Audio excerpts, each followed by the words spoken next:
You guys asked for it, so here we go. This is the complete life story of Upali Vijayawardena, the Sri Lankan billionaire who went missing.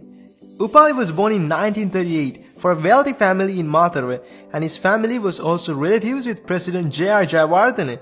As a kid, Upali attended Royal College. He later goes to University of Cambridge, graduates with a degree in economics, comes back to Sri Lanka and gets an internship in Lever Brothers, now known as Unilever. But in his blood, he wanted to do something of his own. But he didn't have enough or big money just for himself, so he reads a book about how to make candy and then acquires a small business that made candy for 15,000 Sri Lankan rupees, and he started making candy. That company today is known as the Delta Toffi. With that revenue, he started to buy gem mines all across Ratnapura, and it made him a lot of money. Sri Lanka at the time had a very closed economy and we didn't import anything. So he created a brand called Unique, which assembled clocks, radios and TVs and air conditioners. This avid car racing enthusiast now wanted to get into the automobile industry. In 1969, Upali sets out to assemble Mazda cars in Sri Lanka.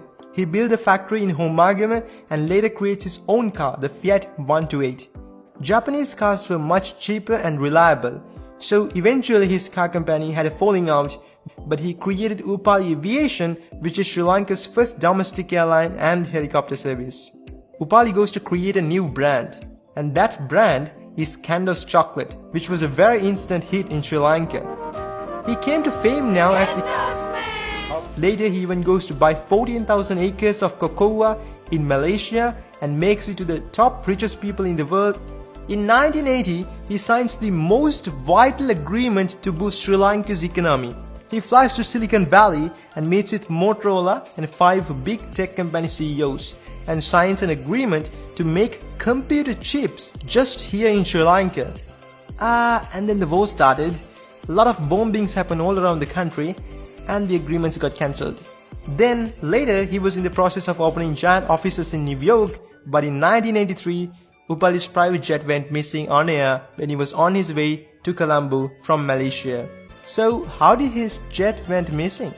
Well, Upali was showing a very big interest in politics and he had a very good demand to run for the president. And let's just say that our government didn't really like that, politics. But also, just to give you an idea, it's just maybe because his jet was not maintained properly, just maybe. It's a very sad thing that kids today don't even know who Upali is.